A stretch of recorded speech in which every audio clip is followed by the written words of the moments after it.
It was the first we met.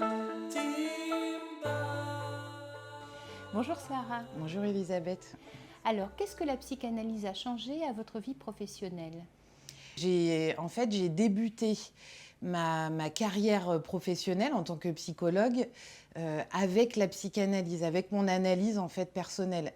S'il n'y avait pas eu le travail de l'analyse, je pense qu'il y aurait eu quand même quelques difficultés dans la rencontre avec les sujets, mais un au-delà de ça, c'est-à-dire de ne pas prendre la mesure vraiment de ce que les gens venaient raconter. Parce que le savoir théorique qui était enseigné en fait à l'université était loin, en tout cas, il m'a pas donné assez les éléments pour comprendre en fait ce qui se passait pour les autres. Et c'est ces allers-retours en fait entre mon analyse personnelle et la rencontre avec les sujets, et puis aussi avec la formation, on va dire un peu plus théorique par l'école de la cause freudienne, qui a permis en tout cas l'émergence pour moi d'un sérieux en fait de la position du psychologue.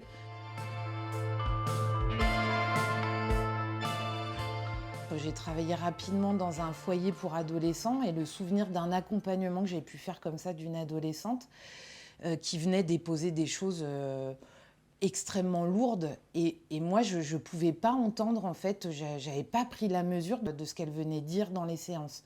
Et notamment par exemple la question de l'hallucination. Voilà, qui théoriquement, quand on l'apprend, en tout cas à l'université, on en saisit un peu quelque chose, mais d'entendre ce que ça peut provoquer pour le sujet en face, moi, prise dans ce que ça venait me faire de résonance, j'étais dans quelque chose d'une position voilà, d'évitement. Où on dit, voilà, de ne pas reculer devant la psychose. Moi, je reculais.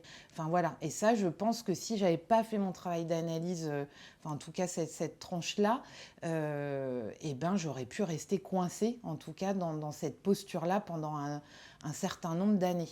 La traversée de l'angoisse pour moi, qui a été vraiment en fait la boussole de mon analyse, elle a permis en tout cas de voilà de pas reculer, mais d'acter en fait quelque chose, parce que j'étais du côté de le psychologue, ça écoute.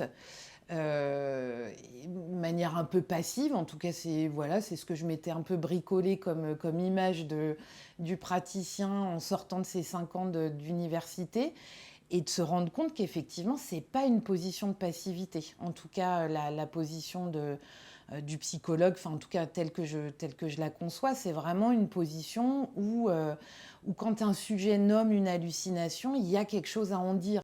Mon souvenir des enfants dans les foyers, vraiment avec des hallucinations importantes, c'est pas rare, mais il y a souvent un recul en tout cas et des équipes éducatives et des psychologues, cette crainte d'aller questionner ce que ça peut être parfois des enfants hébétés ou perplexes ou qui regardent dans le vide, qu'est-ce qui se passe pour eux.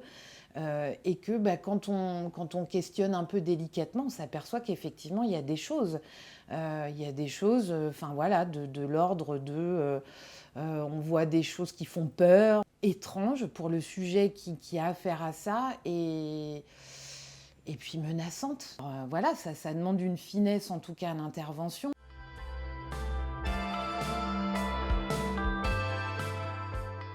Dans les débuts en fait de mes études universitaires, où j'ai pu en fait rencontrer une psychanalyste, alors d'orientation freudienne, et pour qui effectivement le cadre était très voilà, effectivement dans l'accueil en tout cas de ce que je pouvais dire, et où j'ai repéré que pour moi ça avait absolument eu aucun effet sur le traitement de mon angoisse.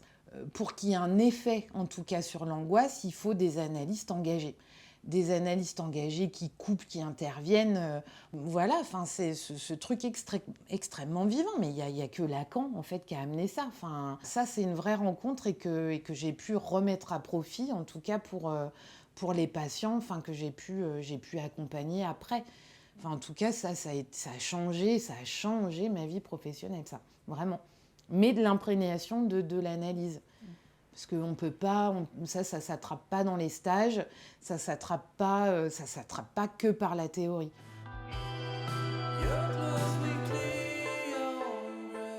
Pour moi, ça a été aussi ça la rencontre avec l'école, et avec mon analyse, d'arriver à repérer aussi les coordonnées subjectives peut-être d'un entourage, on va dire, familial. Ça m'a éclairé après, dans la pratique, ce que je pouvais repérer pour les patients. Et c'est vraiment cet aller-retour-là qui a permis d'entendre, en tout cas. Moi, je n'entendais pas avant.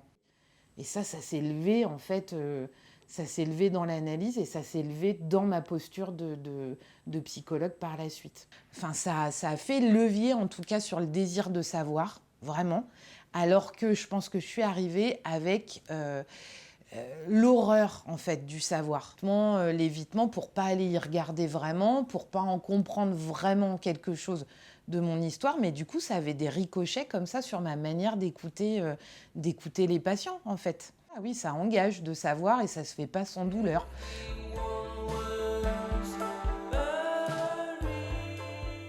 Quand on travaille en protection de l'enfance, on n'y vient pas pour rien. Enfin, et je pense notamment aux équipes éducatives aussi, enfin, qui sont prises aussi par leur propre histoire et de comment...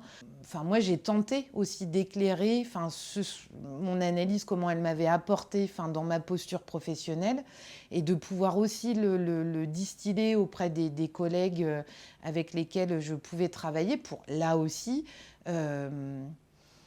Que ce travail d'écoute à la juste mesure des histoires des enfants ne soit pas pris par le prisme de la propre histoire aussi des éducateurs qui intervenaient. C'est aussi comment on vient déloger un peu ça, parce que ça a des incidences importantes dans le travail d'accompagnement. Comment on prend la parole en équipe pour soutenir en tout cas ce qu'on a entrevu pour les enfants, par exemple en séance, et de défendre en tout cas quelque chose de ce qu'on a aperçu. Donc moi, j'ai plutôt essayé de sous-tendre effectivement la question de la singularité. Ça a vraiment été quelque chose d'important, mais là encore que j'ai pu puiser de mon analyse personnelle.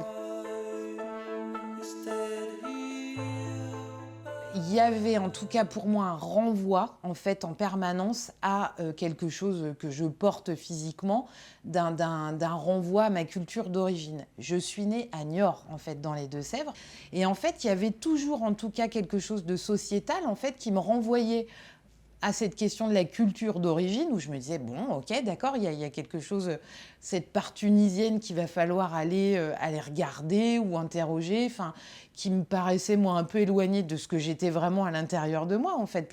Mais cette idée que pour travailler, en tout cas, avec, par exemple, les populations migrantes, il n'y a qu'une seule façon de penser la migration, c'est la question de l'ethnopsychiatrie et de l'interculturel.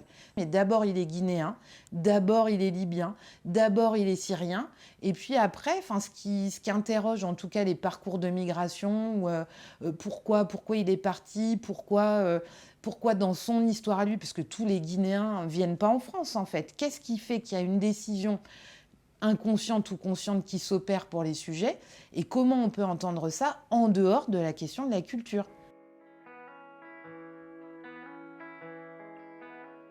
Enfin, je suis allée sur l'île de la Réunion pour mon Master 2, avec cette idée d'être formée à l'ethnopsychiatrie. Donc voilà, c'était l'enseignement qui était distribué. Et fait de hasard, il y avait un des professeurs en fait qui intervenait, qui était président en tout cas de la section clinique de l'île de la Réunion. Mais alors là, l'aller-retour, pour le coup, c'est là où j'ai rencontré l'école de la cause freudienne. En tout cas, moi, mon orientation par la psychanalyse, elle permet d'entendre un au-delà de ces questions-là et pas juste une assignation à la culture, en fait. Puisque moi, quand on dit l'Afrique, par exemple, les consultations ethnopsychiatriques qui prennent pour préalable d'être assis en rond, en groupe, parce qu'en Afrique, il y a une culture du groupe et du social. Moi, je me dis, il y a quand même des clichés qui sont véhiculés. Qu'est-ce que ça veut dire l'Afrique ?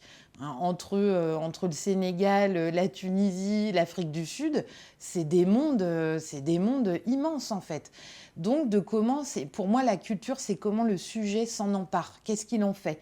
Et c'est ça qui est intéressant, c'est comment il bricole avec ce qu'on lui a apporté, de la langue, enfin voilà, du langage, de comment il est imprégné, par l'histoire aussi très subjective, et c'est ça que j'écoute. Et je milite vraiment pour qu'on entende la singularité des parcours de chacun, enfin en tout cas de chacun de ces jeunes-là.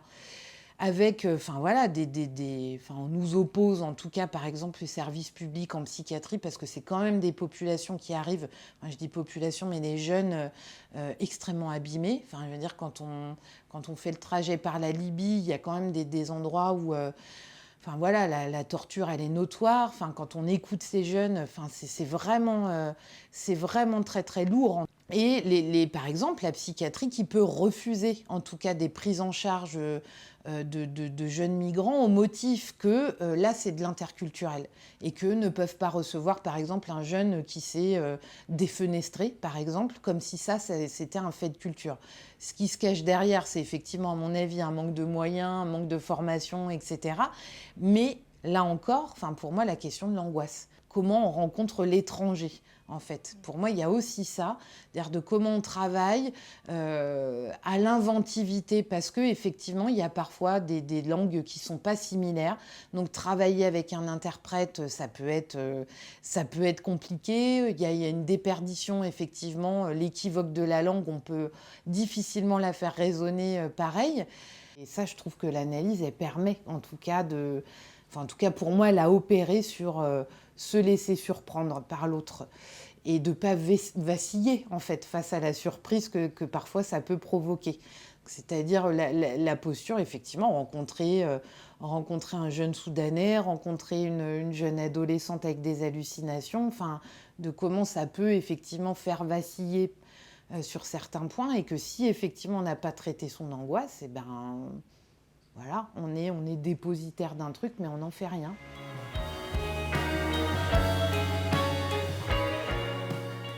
Quand je parle de totalitarisme, c'est vraiment l'unique modalité de soins qui est offerte et on en vient en fait à faire de la culture un domaine d'expertise.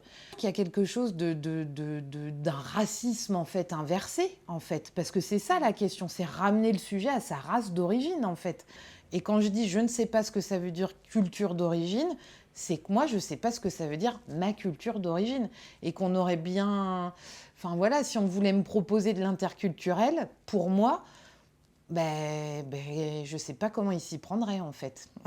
Ce serait... Et alors que j'ai essayé d'en comprendre quelque chose, parce que j'ai fait quand même ces études-là. Donc la psychologie interculturelle, c'est une thérapie comportementaliste qui dit pas vraiment son nom, puisque quand on s'appelle ethnopsychanalyse, on a l'impression que c'est du côté de la psychanalyse, mais ça ne l'est pas vraiment. À partir du moment où on appose ethno, c'est pas la singularité qui est au devant de la scène. Et ça, j'en témoigne de par l'expérience universitaire et de par l'expérience du terrain. Mais pour l'avoir vu pratiquer, puisque sur l'île de la Réunion, il y avait effectivement ces séances en fait d'ethnopsychiatrie. Il y a quelque chose de la pensée magique en fait, hein, à ramener un sujet à son rite d'origine. Je donne l'exemple d'une jeune femme en fait qui était venue en consultation, qui avait perdu en fait un bébé et à qui on avait proposé qu'elle puisse aller enterrer en fait son placenta sur sa terre d'origine, puisque si elle était hantée en fait aujourd'hui, c'était parce qu'elle avait raté en tout cas ce rite-là. Moi, ça me laisse un peu perplexe. Mais voilà, quand je dis comportemental, c'est qu'on est vraiment du côté d'une réponse de l'acte en fait. Et ça, éthiquement, il y a quand même à s'y interroger. Est-ce que c'était de ça dont elle avait besoin ? Enfin, c'est parce que la psychanalyse, elle entend la culture du sujet. Ça fait partie de la singularité d'un sujet, en fait, ce par quoi il est baigné. Donc ça se nomme, mais ça ne se particularise pas comme forme d'écoute unique, en fait. Moi, je dirais ça. Ça fait partie du tableau qu'on écoute, mais c'est pas que ça qu'on écoute. C'est aussi autre chose. Welcome to the LFM.